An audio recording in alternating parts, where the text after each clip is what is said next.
Hello, my name is Dante Renee, and welcome to the 10 Room Bizarro YouTube page where I talk about films that I believe need to be talked about more. Tonight's film is 1974's Schoolgirl Report Volume 4 with a tagline up on top. It says, "What drives parents to despair." This is Volume 4, also put out by Impulse Pictures under Synapse. This is the back. And the interesting thing to note here is that this was from 1974. Now, part 3 was 1971, so there were a few years here um, until the fourth volume. And there are 13 of these volumes altogether. German anthology, sexploitation, mondo, documentary, educational films. Whew. Did I cover it? Check out my other reviews for more information on the films in general themselves. Now, the music in this film, amazing again, also by Gert Wilden and his orchestra. There are some pieces of music that are routinely used, other than the title score, for repeatedly for these volumes. There's one piece of music in particular that I absolutely love that's on the soundtrack CD for the Schoolgirl Report films. That is repeated a few times throughout the series so far, up to volume 4. You also have actresses that are repeated, and sometimes actors. In this particular case, we do have an actress that was also in part 3. Um, the right off the bat, the film style of this one is really probably the most adventurous out of all 4 volumes so far that I've seen. We really have some crazy camera style in this particular volume. We have POV shots, sexual POV shots. We have a lot of artwork around the scenes. In particular, this one piece by Salvador Dali, like a photo of him with a crucifix and this woman and a skeleton. You'll see it in one of the stories involving the black girl. Really weird piece, especially in light of the room and what's going on. A lot of artwork. Also, the camera is a lot more close up with the vagina in this film. There's nothing. Once again, we're keeping it at the same level. They never go. It never goes real. It never goes. Internal. It never goes really explicit Franco style or explicit in general. But full nudity from the women, and another masturbation scene in here. A masturbation scene where just rubbing on the outside, which is still the most explicit stuff I would say. But in this particular film, the camera is much more sexual. The camera is much more close up on the butt in particular, and like I said, the vagina, which makes the scenes more erotic. It makes the scenes more sexual in a lot of ways. The other thing that's very interesting about this particular film is the fact that this is the only one so far, the only volume that doesn't have interviews with people on the street intersped throughout the film, which I thought that kind of did something different to the movie. As well, this was the only one that did not have kind of an arch story, something surrounding all the anthology of stories in the film. There was just narration, and in even some particular cases, the girls in the story were talking directly to the camera, introducing themselves in the last story. So this volume really was the most experimental so far out of the 4 volumes. Now, in terms of style, there was even, I mean, man, we even have psychedelic stuff in here. We got this is the bloodiest one. This one that has a lot of blood on the body. And there's even probably one of the craziest shots I've seen in cinema, where we're working purely off of the reflection out of a girl's eyeball, out of her retina, and seeing a figure undressing through her retina. So there's definitely some of the most adventurous stylistic cinematography in this film, hands down. Let's go through some of the stories in here. There's an anthology of stories once again, wild, good dose of humor, also a good dose of political incorrectness, namely, this movie would never be made today. Maybe not so much as Volume 3 in terms of the political incorrectness, but definitely its own version in this particular film. We do have a story involving the standard schoolgirl story where, a girl wants to get good grades by sleeping with her teacher and actually threatens the teacher in order by saying, aren't you man enough to, and the teacher really, at first you're watching the story and you're thinking nothing's going to happen, but he is threatened out of his manhood, and there's also some other disappointments for the teacher and also the girl's boyfriend, as love, romance, and just sexual freedom and schoolgirl wildness kind of take the place of that story. We have another story that is just wildly sexually inventive, involving a guy who plays a fake doctor just so he can touch schoolgirls.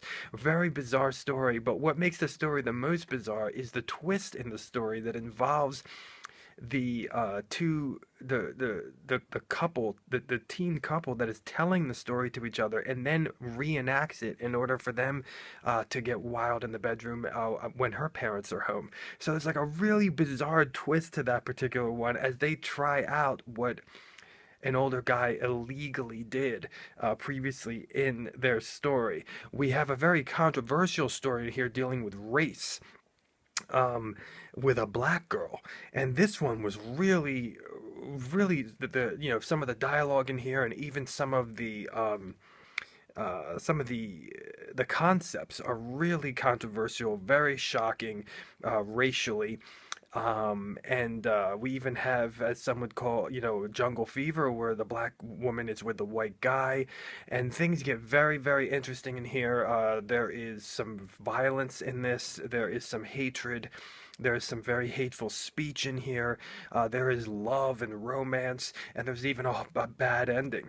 It's a really it's a pretty hard dose of reality in this particular story, and this involves that Salvador Dali painting as well, or a photo. So it's a really bizarre, very dark in a lot of ways, and very shocking. We have another one involving a bunch of teen guys who want to pimp out the teen girls in the school in order to get money to buy things like bikes, and not have to ask their parents for money any longer. What makes this story really crazy, of course, you have the much older guys deflowering these schoolgirls, but then you also have this fat girl again, another fat girl from, you've one in volume three. You have this fat girl who really kind of owns her fatness and has a lot of fun in the role, and there's some amusing fun in this particular story with her, and the story itself is pretty wild, and of course it has another twist type of ending. We have another one that starts off kind of like, where is this going? What's going on? About a bunch of girls at a park, and this guy, and they're trying to arouse him, and he keeps going into the water to make himself less noticeably aroused, and then eventually a twist happens where the girls are really throwing themselves at him and having a good time. It's like four girls, and eventually there's a twist. This guy's Italian, playing a stereotypical Italian, and he's a little wilder than they expected, and takes on all four of them, and is ready for more. And and there's even a dog involved at the end, which is representing some kind of purity against this vulgarity. Very bizarre stuff going on here. But a lot of fun in this particular one too. Very sexy, especially with the four girls and everything. And it kind of takes some twists and turns from from how it started, and it's really could be like kind of its own sexploitation movie in and of itself, like a teen sex comedy kind of. Then we go to the cameo by the infamous Christina Lindbergh. Yes, Christina Lindbergh is in this film. The first kind of name, but she's not even in the credits. It still says anonymous people. This one is really pretty wild, where a brother and sister dealing with an incestual relationship, but it's more complicated than that. There's a lot of stuff involved in here. Christina really is completely naked and touching herself, and you're seeing every inch of her in this particular one. She really went for it in this particular film. And I could see the ladies liking her brother. And there are some very bizarre dream psychedelic sequences in here involving nuns, involving German officers, involving bloody naked women bodies, involving shooting, involving incest. It's really a wild, wild segment, and it's one of the longer segments in the film. And kind of disturbing, yet erotic, yet heartbreaking, yet bizarre.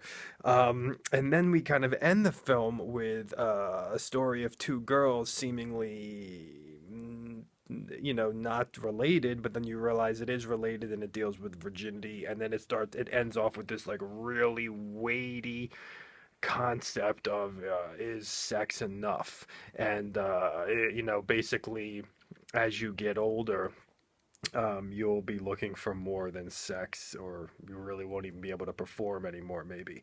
The film is really, as usual, it deals with those weighty themes again, but not so much as the first three, which, because of those interviews in between, the narration in here, you get the opportunity to kind of deal with some themes, but in particular, it's mostly I felt at the end of the film where the themes are really kind of explored. Um, and I will say that it was really amusing at the beginning of the film to have an introduction where you saw the film posters for the first three volumes, and the posters are very colorful, very erotic, and were definitely probably eye-catching to the 30 million viewers or so, as they say. This film, though, again, all the girls are great looking, very sexual, very erotic. They always pick, because these girls are, as I said, moving the film, and they are they're not going to be hard to look at. And for Christina Lindbergh fans, she's in here as well. But they definitely are picking German girls of all different hair colors and different types of faces, and there might be girls from different ethnic backgrounds as well, but they're all speaking German. So awesome series, awesome volume, and we're going to go through all 13 in the future on this YouTube page. This is Schoolgirl Report Volume 4, What Drives Parents to Despair, put out by Impulse Pictures under Synapse Video. This is kind of their sexy line, erotic line. Definitely pick this up. These are all still in print. You can get it on Amazon. You can get it anywhere, eBay, deep discount, anywhere. Folks, thank you so much for watching the 10 Room Bizarro YouTube page, where I talk about films that I believe need to be talked about more. Please feel free to check out all my other reviews on this page, the other Schoolgirl Report volumes, as well as tons of Jess Franco, as well as exploitation, horror, adult, weird, bizarre, underground, all of it, folks. Even the mainstream that was weird and unnoticed that I love. And also, please feel free to check out my own personal films at youtube.com/poopy diarrhea. Thank you, and good night.